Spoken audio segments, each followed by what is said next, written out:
List కి ABN వీక్షకులందరికీ నమస్కారం అండి. సార్ వాయిస్ వస్తుంది సార్ నాది బానే? వస్తుంది సార్, క్లియర్గా ఉంది, కంటిన్యూ. Okay okay. ఇప్పుడు సార్ ఇప్పుడు ఒక పాలక పక్షం ఉంటది, ప్రతిపక్షం ఉంటది ప్రజాస్వామ్యంలో. ఇప్పుడు పాలక పక్షం కొన్ని అభివృద్ధి కార్యక్రమాలకి మొదలు పెడితే ప్రతిపక్షం కూడా సహకరించి ఇది మేము కూడా మీకు పూర్తిగా సహకరిస్తాం, చెయ్యండి, మీతో మేము కలుస్తాం అని అన్నప్పుడు, ఒకవేళ ప్రభుత్వం మారి ఆ ప్రతిపక్షం పాలకపక్షం అయినప్పుడు అది కంటిన్యూ చేసేవాళ్ళు, అది ఇన్ టైంలో పూర్తి చేస్తే అప్పుడు ఓకే, మాకు క్రెడిట్ ఇవ్వండి, మేము కూడా దీన్ని సహకరించాం కదా, దేవన్ నుంచి సహకరించాం కదా అని అంటే ఒక అర్థం పరమార్థం. అంతేగాని నిస్సిగ్గుగా ఆనాటి ఎన్డీఏ ప్రభుత్వం, చంద్రబాబు నాయుడు గారు, అక్కడ ఉన్నటువంటి కేంద్రంలో ఉన్నటువంటి ఎన్డీఏ విమానయాన శాఖ మంత్రిగా ఉన్నటువంటి అశోక్ గజపతి రాజు గారు, ప్రధానమంత్రి నరేంద్ర మోడీ గారు ఒక ఆలోచన చేసి భోగాపురం అంతర్జాతీయ విమానాశ్రయం గ్రీన్ ఫీల్డ్ ఎయిర్పోర్ట్ కట్టాలని చెప్పి ముందుకొస్తే డే 1 నుంచి వ్యతిరేకించి అనేక విష ప్రచారాలు చేసి, ఇక చెన్నైలో 1200 ఎకరాలు ఉంది, ఇక్కడ 2000 ఎకరాలు అవసరమా, కొచ్చిన్లో 800 ఎకరాలు ఉంది, ఇక్కడ అవసరమా, విశాఖపట్నం ఉన్న ఎయిర్పోర్ట్ సరిపోదా, అది 350 ఎకరాలు అవసరమైతే కొంచెం ఇస్తామంటున్నారు, ఎయిర్పోర్ట్ అథారిటీ ఆఫ్ ఇండియా కూడా అబ్జెక్షన్ చెప్పట్లేదు, అసలు మీకు ఆల్రెడీ నివేదిక కూడా ఇచ్చారు, అసలు ఎందుకు మీరు కట్టాలి, దగ్గర 40 కిలోమీటర్ల దూరంలో ఇంకో ఎయిర్పోర్ట్ కట్టాల్సిన అవసరం ఏముంది, ఈ ఎయిర్పోర్ట్ ఉంది కదా. ఇన్ని మాటలు మాట్లాడి నరసాయమ్మలా అంది, పుల్లాయమ్మలా అందని చెప్పి ఇన్ని మాటలు మాట్లాడటమే కాదు, రెచ్చగొట్టి గొడవలు చేయించి ఆ రైతుల మీద కేసులు పడేటట్టు చేసి వాళ్ళు జైలు పాలు చేసిన వ్యక్తి ఈరోజు ప్లేట్ ఫిరాయించి అధికారంలోకి వచ్చాక దాన్ని తాత్సారం చేసి డిలే చేసి ఈ రకంగా చేసి ఈ రోజు మొత్తం నాకు క్రెడిట్ ఇవ్వండి అంటే ముందు ఆ రైతులకి సమాధానం చెప్పాలి జగన్మోహన్ రెడ్డి గారు. అలాగే క్షమించాలి, మధ్యలో వస్తున్నాను. అసలు ఈ ఎయిర్పోర్ట్ ఇంత ఉండాలి అనే ఏమైనా రూల్ ఉంటుందా? అదేవిధంగా గతంలో కూడా అమరావతికి రాజధాని గురించి కూడా జగన్మోహన్ రెడ్డి గారు మాట్లాడారు, ఇంత పెద్దది ఎందుకు, అక్కడుందా ఇక్కడుందా అనేది. మరి మీ ఇల్లు అంతంత పెద్ద ఎకరాల్లో 100 రూములు పెట్టుకొని మీకెందుకు అవసరమా అంత పెద్ద ఇల్లు? మీరుండే నలుగురికి, ఇద్దరు ఇక్కడ ఉండరు, లండన్లో ఉంటారు, ఇద్దరు ఉండే మీ ఇంటి అంత పెద్ద ఇల్లు మీకు అవసరమా అని ఎవరైనా ప్రశ్నిస్తే? ఆయనకేమో అన్ని చోట్ల ప్యాలెస్లు కావాలి. ఋషికొండ మీద కట్టారు 450 కోట్లతో, ఆయన ఋషికొండ ప్యాలెస్ అంత అవసరమా అండి? పిల్లలు ఉంటాకి, భార్య భర్తలు ఉంటాకి 450 కోట్లు అవసరం. 450 కోట్లు ఒక మెడికల్ కాలేజ్ అయిపోయేది కదా. ఎందుకు మీరు అక్కడ స్పెండ్ చేశారు? ఎందుకు పర్యావరణాన్ని నాశనం చేశారు అక్కడ? అది అడిగితే మరి ఇప్పుడు ఒక విజన్ ఉంటది, ఒక రాష్ట్ర దేశం అభివృద్ధి చెందుతుంది. ఈ రోజు చెన్నై ఎయిర్పోర్ట్ సరిపోవట్లేదు, అదే కదా, ఢిల్లీలో ఎయిర్పోర్ట్ సరిపోవట్లేదు, ఇంకో ఎయిర్పోర్ట్ కావాలి. హైదరాబాద్ లో కూడా ఎక్స్టెండ్ చేస్తున్నారు కదా సార్, హైదరాబాద్ లో కూడా ఇంకా పెంచుకుంటూ పోతున్నారు, సరిపోవట్లేదు. వెళ్ళాల్సి వస్తుంది. భారతదేశం ఈ రోజు వరల్డ్ ప్రపంచంలో 4వ అతిపెద్ద ఆర్థిక శక్తి. రేపు మనం 1వ స్థానానికి వెళ్ళాలి. 2045 కల్లా వికసిత భారత యాత్రలో వెళ్తున్నాం. దానిలో సంబంధించి అనేక అవకాశాలు ఉంటాయి. ఇప్పుడు ఎయిర్పోర్ట్లు 2014 ముందు 75 ఉంటే ఈ రోజు 120 ఎయిర్పోర్ట్లు ఎందుకు అవసరం లేదు కదా అనుకుంటే ఆర్థిక వ్యవస్థ 4వ వ్యవస్థకు ఎందుకు వస్తాయి? ఈ రోజు ఆంధ్రప్రదేశ్ కూడా పెద్ద ఆర్థిక వ్యవస్థలో ముందుకెళ్ళాలని ప్లాన్ చేస్తున్నప్పుడు ఎయిర్పోర్ట్ అవసరం ఉంటే, పోర్ట్లు అవసరం ఉంటాయి, ట్రైన్లు అవసరం ఉంటాయి, రోడ్లు అవసరం ఉంటాయి, అన్ని లేకుండా ఎలా అయిపోతా అభివృద్ధి? సార్ ఇప్పటికిప్పుడే కావాలంటే చుట్టుపక్కల వాళ్ళు ల్యాండ్స్ ఇస్తారు, రేపు పొద్దున డెవలప్ అయిన తర్వాత ఇవ్వమంటే ఎందుకు ఇస్తారు? ఇవ్వరు కదా, ఇబ్బంది. అందుకనే గ్రీన్ ఫీల్డ్ ఎయిర్పోర్ట్ అంటే అవుట్ ఆఫ్ స్క్రాచ్ నుంచి డెవలప్ చేసే కొత్త ఎయిర్పోర్ట్ విత్ టెక్నాలజీ, పర్యావరణానికి సంబంధించి అన్ని నిబంధనలు పాటిస్తూ అవుట్ ఆఫ్ స్క్రాచ్ బేస్ నుంచి కట్టే. అలా కడుతున్నప్పుడు పెద్ద విస్తీర్ణం తీసుకుంటే అందులో ఇది కేవలం ఒక ఎయిర్పోర్టే కాదండి, air craft maintenance, repair and operations, repairs maintenance కూడా జరుగుతాయి. అది అప్పుడే కాదు, దేశవ్యాప్తంగా ఉన్న ఎయిర్లైన్స్ వాళ్ళు కూడా ఇక్కడ రిపేర్స్ కి మెయింటెనెన్స్ కి వస్తారు.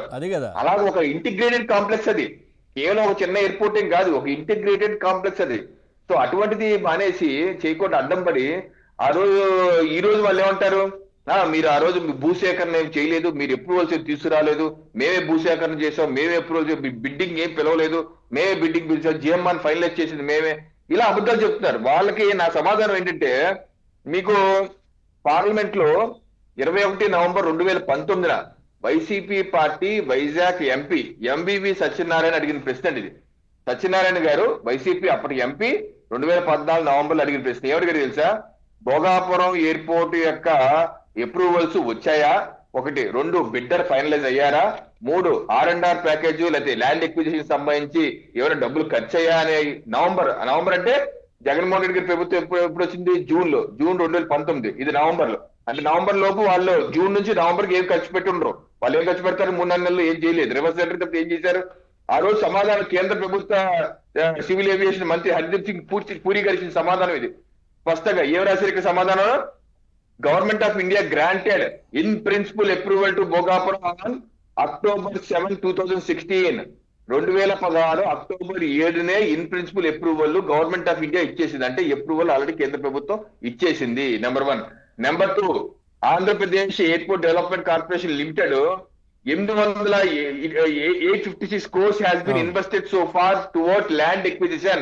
856 కోట్లు ల్యాండ్ ఎక్విజిషన్ ఆల్రెడీ ఖర్చు పెట్టింది.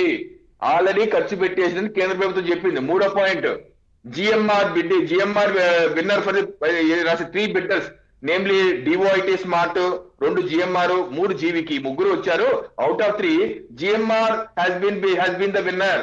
జిఎంఆర్ విన్నర్ అని చెప్పేసి ఇది చెప్పారు. అంటే ఏంటి? గతంలో 2019 ముందే, ఎన్నికలకు ముందే జిఎంఆర్ బిడ్డింగ్ ఫైనలైజ్ అయిపోయింది. కేంద్ర ప్రభుత్వం అప్రూవల్స్ వచ్చాయి, ల్యాండ్ ఎక్విజిషన్ ఖర్చు పెట్టారు, అన్ని చేశారు. కాకపోతే ఒకే ఒకటి ఏంటంటే ఎలక్షన్ కోడ్ వచ్చేసింది కాబట్టి క్యాబినెట్ లో అప్రూవల్ చేయలేదు. వాళ్ళకి ఫైనల్ గా జిఎంఆర్ కి ఎలకెట్ చేయలేదు. అది ఒక్కటి మాత్రం జరగలేదు, కానీ మిగతా పనులన్నీ అయిపోయినాయి. ల్యాండ్ ఎక్విజిషన్ కూడా చేశారు.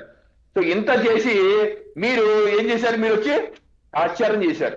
పోనీ మీరన్నా అప్పుడు ప్రభుత్వంలోకి వచ్చాక చకచక ఏదైనా పనులు చేయించి ఫాస్ట్ గా అవగొట్టచ్చు కదా. ఎందుకు 2023 మే వరకు ఎందుకు ఆగారు మీరు? బిడ్డర్ ఫైనలైజ్ అయిపోయింది. ఆ రోజు ఇంకో మాట చెప్పాల్సి ఈ సందర్భంగా, ఆ రోజు జగన్మోహన్ రెడ్డి గారు ఏమన్నా చేశారు? ప్రతిపక్షంలో ఉండి ఈ ఎయిర్పోర్ట్ అథారిటీ ఆఫ్ ఇండియాకి ఇవ్వకుండా జిఎంఆర్ కి ఇచ్చారు. జిఎంఆర్ వీళ్ళ బినామీ అన్న చంద్రబాబు నాయుడు గారు బినామీ జిఎంఆర్ అన్నాడు ఆయన. అదే కదా బినామీ అంటే. మరి ఆ జిఎంఆర్ తోనే ఎందుకు మళ్ళీ చేయించారు? మళ్ళీ జిఎంఆర్ గారు గొప్ప, చాలా సూపర్, చాలా గొప్పవాడు, ఈ ప్రాంతవాసి, రాజ్యాంగ వాసి అని ఎందుకు పోలేదు? ఆ రోజు జిఎంఆర్ చంద్రబాబు నాయుడు బినామీయా? ఈ రోజు మీకు ఓకేనా? ఈ దుర్మార్గం కాదా అండి? ఆ రోజేమో నేను వస్తేనేమో, అధికారంలోకి వస్తేనేమో ఎక్విజిషన్ చేయలే, భూములని ఎక్కిచ్చేస్తానన్నా. ఈ రోజు ఏమో ఏమి ఇవ్వకుండానేమో నాకు ఏంటమంటారా? ఆ రోజు అందరినీ జైల్లో పెట్టించేటట్టు వాళ్ళ మీద కేసు యాక్ట్ చేశారా?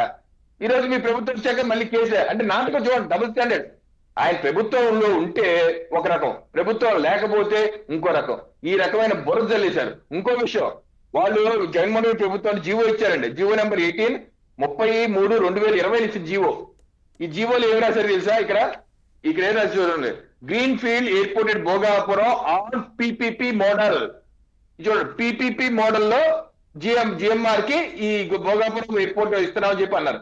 ఇప్పుడు చెప్పండి జగన్మోహన్ రెడ్డి గారు, పిపిపి అంటే పబ్లిక్ ప్రైవేట్ పార్ట్నర్షిప్ కదా. మీరేమో ఇటీవల కాలంలో అది కాదు ప్రైవేట్ కి అమ్మేయటం అంటున్నారు కదా. ఇప్పుడు చెప్పండి, ఆ పోర్ట్, భోగాపురం పోర్ట్ మీ ప్రైవేట్ కి అమ్మేశారా? పిపిపి మోడల్ ఇచ్చారా? మీరు పిపిపి మోడల్ ఇస్తే ఓకే, మా ప్రభుత్వం మెడికల్ కాలేజీ పిపిపి ఇస్తే తప్ప? చూడండి ద్వంద్వ విధానం. పిపిపి మోడల్లో ఎయిర్పోర్ట్ ఆయన ఇచ్చాడు, గొప్ప నిలబడిన ట్వీట్ చేస్తున్నారు. ఆ పార్టీ నాయకులు చెప్తున్నారు చాలా సూపర్ గా చేశారని చెప్పి. మరి మెడికల్ కాలేజ్ పిపిపి గురించి మీరు అబద్ధ ప్రచారాలు ఎందుకు చేస్తారు? పాయింట్. ఇంకో పాయింట్ దీనిలో రాశారండి అన్ని. ఏది? ఫర్దర్ ఎక్విజిషన్ కి, further 280 crores for further acquisition కి